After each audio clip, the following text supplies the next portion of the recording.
Bienvenue dans le 1945 sur BB24. Bonsoir à tous. Il y a un an, l'UNICEF et ses partenaires lançaient un défi d'innovation à la jeunesse béninoise pour la riposte contre la Covid-19. Au thème du challenge, 12 projets ont été sélectionnés. Le compte-rendu de cette cérémonie à suivre. Au Maroc, les riverains situés aux alentours du Moyen Atlas ont de plus en plus du mal à subvenir à leurs besoins et pour cause, le ralentissement du tourisme dû à la pandémie du coronavirus. On en parle dans ce journal. Et puis, vous êtes nombreux à aimer déguster du popcorn en regardant un film, mais savez-vous que ce sont les conditions de préparation qui déterminent son apport nutritionnel pour la santé? Un spécialiste nous éclaire. 12 projets d'innovation portés par la jeunesse dans le cadre de la riposte contre la Covid-19. C'est l'aboutissement du Hack Covid Benin Challenge, un défi d'innovation lancé il y a un an. L'objectif visé était d'apporter de l'appui technique et financier à des projets portés par des jeunes afin de renforcer leur engagement et leur mobilisation en temps de crise et faire émerger des entrepreneurs sociaux. Les projets lauréats ont été présentés ce jeudi au gouvernement, à la société civile et aux partenaires techniques et financiers. Alessandra Giotto. Dès l'apparition du premier cas diagnostiqué de Covid-19 au Bénin, la Task Force Innov Covid-19 s'est constituée sous l'impulsion de l'UNICEF, l'UNFPA, Semcity et 4 autres partenaires. C'est le noyau porteur du Hack Covid-19 Benin Challenge. L'objectif de cet événement est donc à la fois de présenter les solutions portées par ces jeunes pour les jeunes, au grand public, mais également de mobiliser de nouveaux partenaires afin de continuer à les accompagner dans leur démarche d'entrepreneuriat social. Le Hack Covid-19 Benin Challenge, c'est 126 projets au départ pour 570 jeunes mobilisés et directement engagés. Au terme du processus de sélection, quelques observations méritent qu'on s'y attarde. Malgré nos efforts, seuls 23% des participantes étaient des femmes.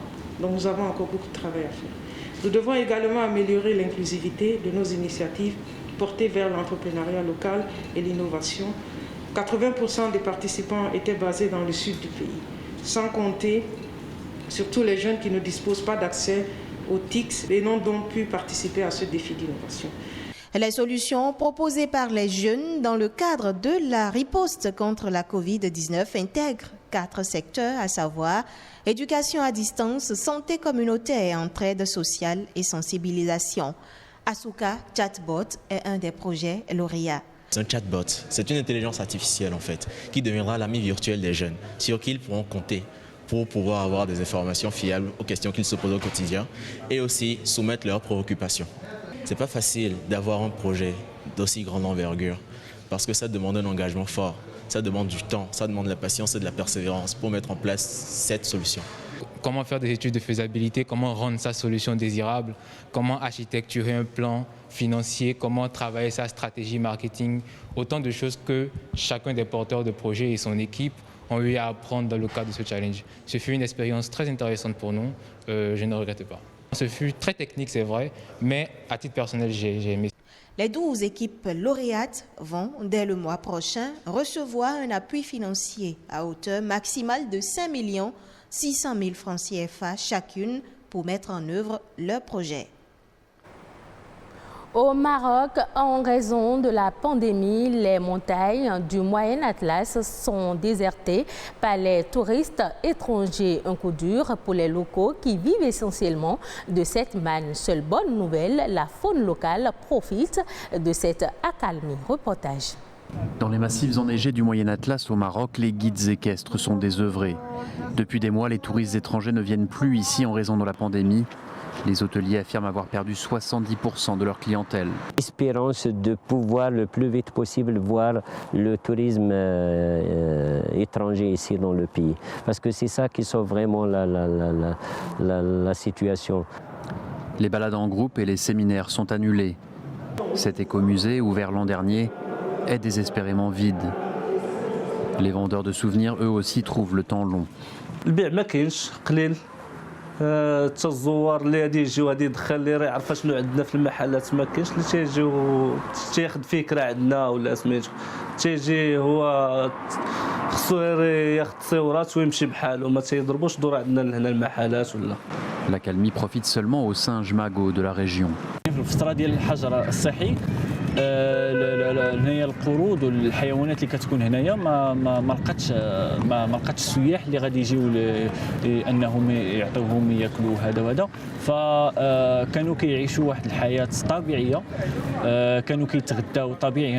Avant la pandémie, les touristes étrangers nourrissaient les primates sans écouter les conseils des écologistes. Désormais, la vie de ces macaques est plus saine et ceux qui travaillent pour protéger cette espèce en voie d'extinction s'en félicitent. Depuis des siècles, le popcorn régale petits et grands. Au cinéma ou à la maison, ils sont nombreux à aimer déguster du popcorn en regardant un film. Cette habitude est-elle bonne pour la santé? Savez-vous que la façon dont il est préparé peut influencer son impact sur la santé? Patrick Zimboido, nutritionniste, nous en dit un peu plus dans cette interview réalisée par Patrick Adjaboudjou.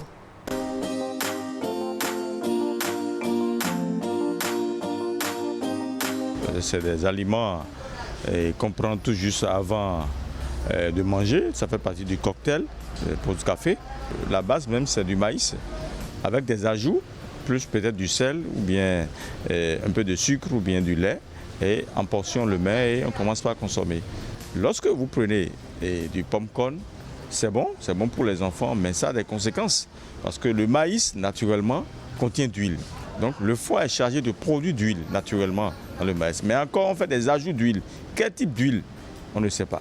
Et encore du lait. Le lait, nous avons une protéine qu'on appelle caséine qui se retrouve dans le lait.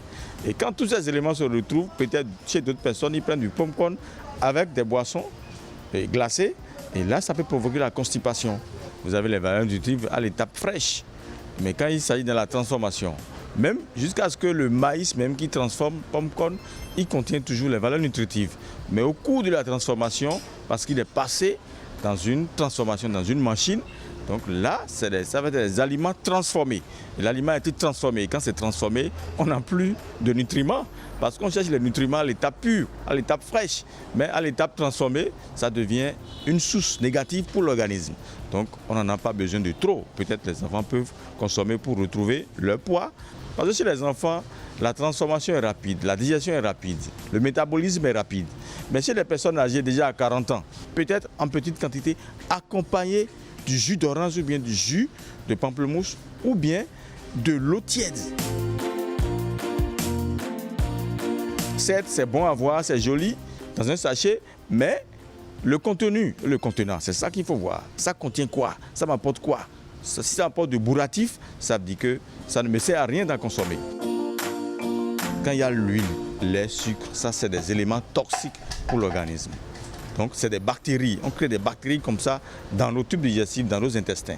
On ne prend jamais du popcorn cru, au moins de l'eau minérale ou bien de l'eau simple pour accompagner avec. Les autres faits de l'actualité nationale, c'est dans la Nation en bref, une compilation réalisée par Amandine Agnamboussou.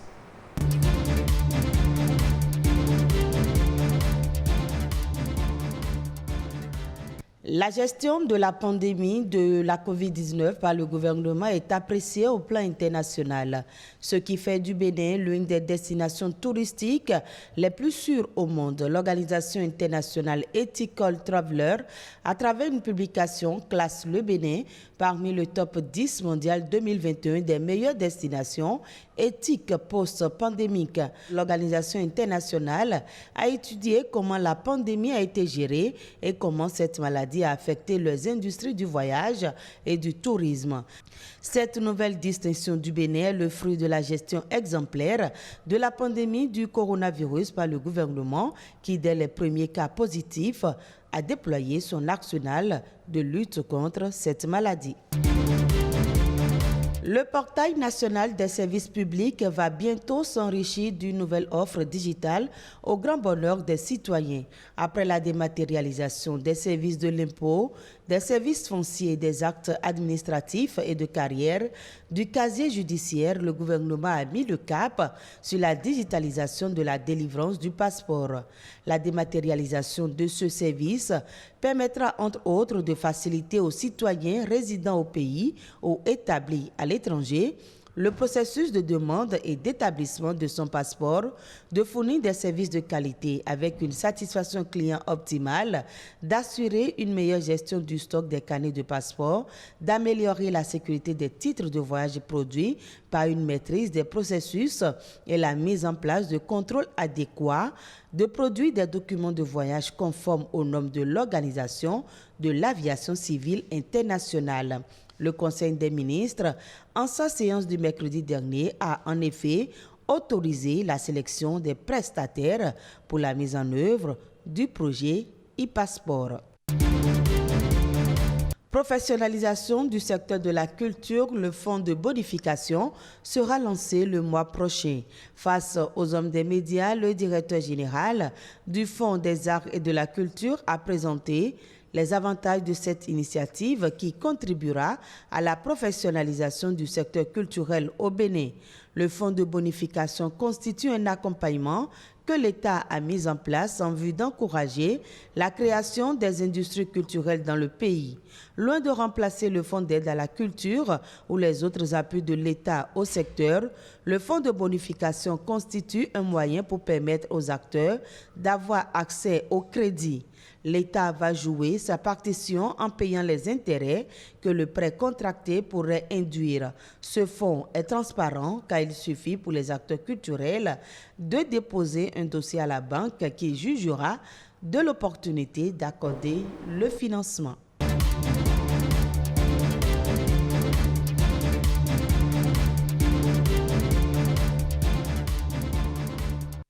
Au Kenya, la filière thé a bien résisté à la mauvaise conjoncture engendrée par la pandémie du coronavirus. Selon les dernières données publiées par le directoire du thé, les recettes d'exportation ont en effet atteint 120 milliards de shillings, soit environ 59 milliards de francs CFA à la fin de l'année dernière, contre 57 milliards de francs CFA un an plus tôt. D'après le régulateur, cette performance s'explique essentiellement par la hausse des volumes expédiés sur le marché international. Le Kenya produit essentiellement du thé noir. Il en est le principal exportateur mondial. Ainsi prend fin ce journal. Merci de l'avoir suivi. Retrouvez cette édition sur le site de l'ORTB, www.ortb.bj.